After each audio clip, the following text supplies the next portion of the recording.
اليوم بالبشرى وسبحان الذي أسرى رسمنا. Bismillahirrahmanirrahim. Assalamualaikum warahmatullahi wabarakatuh.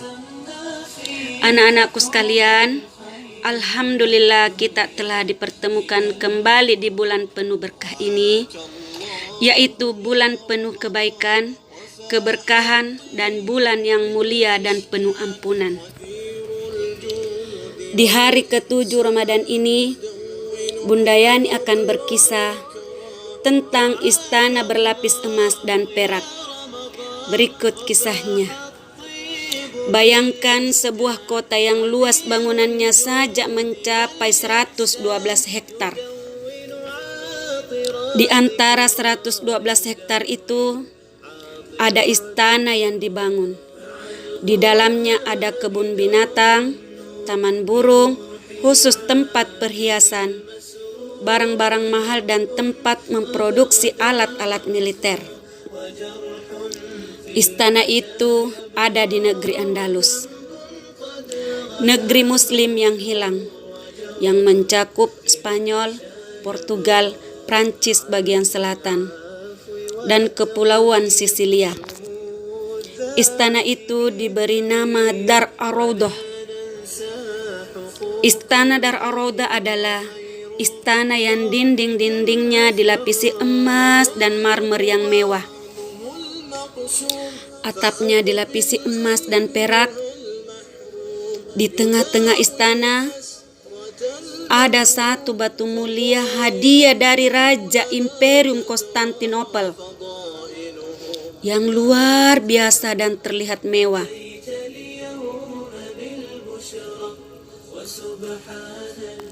Di tengah istana juga diletakkan suatu bejana besar yang penuh dengan alkohol, yang fungsinya untuk memantulkan cahaya matahari. Istana itu terdiri dari 8 pintu yang tiang-tiangnya terbuat dari bahan gading dan kayu, yang berlapis emas dan beraneka macam batu mulia. Jika matahari bersinar, cahaya akan menerobos masuk melalui pintu itu dan akan menimpa bejana besar yang di dalamnya terdapat alkohol, dan cahaya itu akan dipantulkan kembali. Di samping bejana besar itu ada seorang petugas yang tugasnya memutar-mutar bejana tersebut sehingga cahaya tampak berkilauan, berputar-putar di dalam ruangan besar yang digunakan untuk pertemuan. Selain itu, masih ada lagi berbagai macam patung. Patung-patung itu dilapisi emas dan batu mulia yang lain.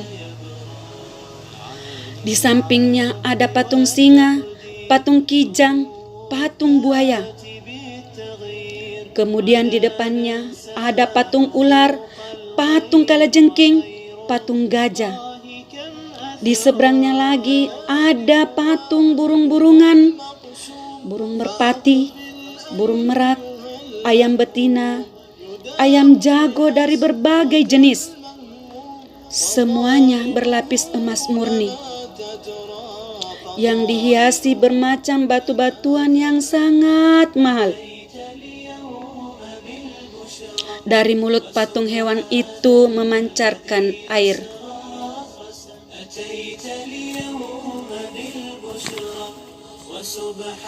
Tak jauh dari situ ada tempat penampungan air yang juga dilapisi emas dan batu mulia yang lain. Kota demikian mewah dan megah itu diberi nama Kota Az-Zahra. Inilah kota yang dibangun lebih kurang 30 km dari ibu kota Andalus, Cordova.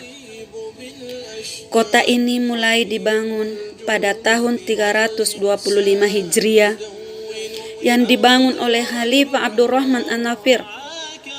Ia memerintah selama 50 tahun 300 Hijriah sampai 350 Hijriah.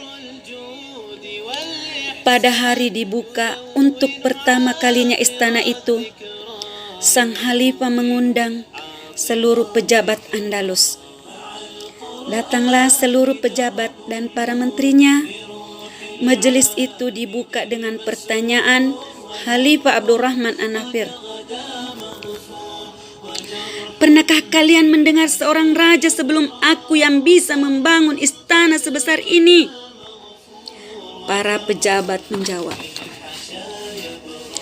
tidak, demi Allah, engkaulah satu-satunya, yang lain belum ada.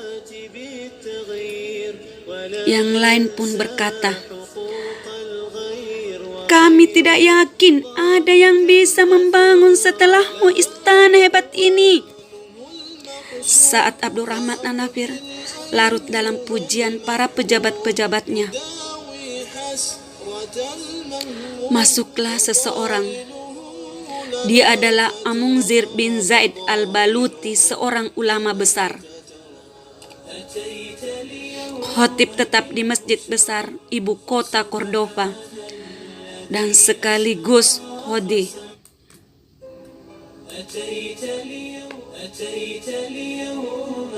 Seorang hakim. Giliran sang Khalifah bertanya pendapatnya, tapi Amunzir yang ditanya justru menjawab terseduh-seduh. Khalifah heran, apa yang membuatmu menangis? Amunzir menjawab, demi Allah wahai Amirul Mukmin, aku tidak menyangka bahwa setan yang terlaknat telah mampu menyesatkanmu hingga sejauh ini. Dengan apa yang Allah berikan kepadamu berupa kenikmatan dan kekayaan, sekarang engkau telah tinggal di tempat orang kafir. Mendengar perkataan itu, Amirul Mukminin sangat terkejut. Khalifah berkata, coba perhatikan apa yang kamu katakan. Bagaimana kamu katakan bahwa aku tinggal di rumah orang kafir? Amunzir menjawab, iya, bukanlah Allah berfirman di dalam Al-Quran, di dalam surah Az-Zukhruf ayat 33 sampai 36. Dan sekiranya bukan karena hendak menghindari manusia menjadi umat yang satu dalam kekafiran, tentulah kami buatkan bagi mereka orang-orang kafir kepada Tuhan yang Maha Pemurah loteng-loteng perak pagar rumah mereka, dan juga tangga-tangga perak yang mereka menaikinya. Dan kami buatkan pula pintu-pintu perak bagi rumah-rumah mereka, dan begitu pula dipan-dipan yang mereka bertelekkan di atasnya. Dan kami buatkan pula perhiasan-perhiasan dari emas untuk mereka.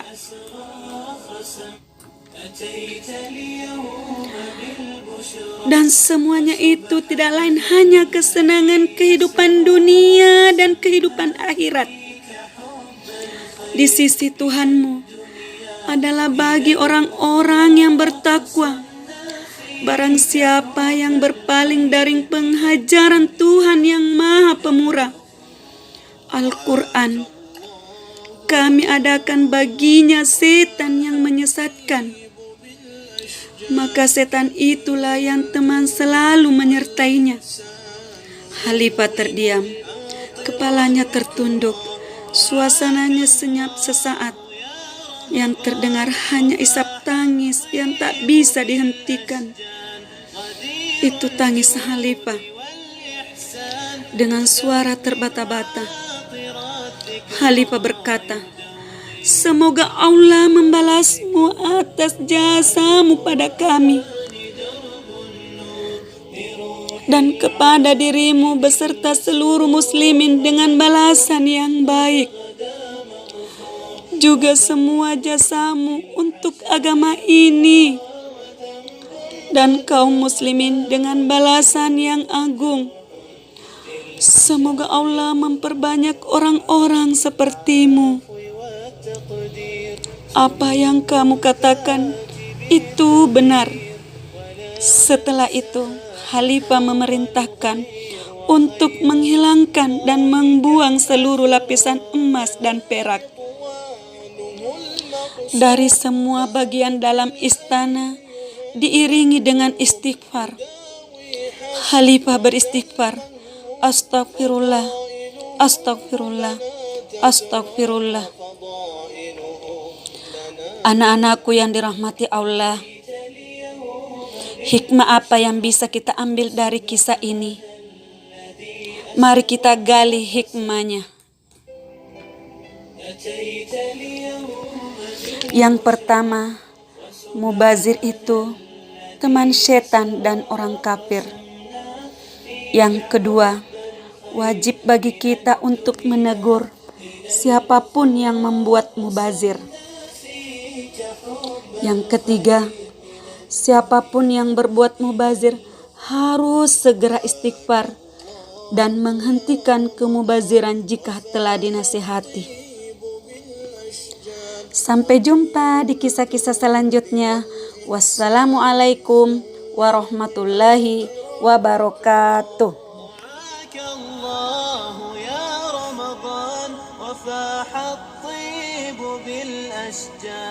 غدير الجود والإحسان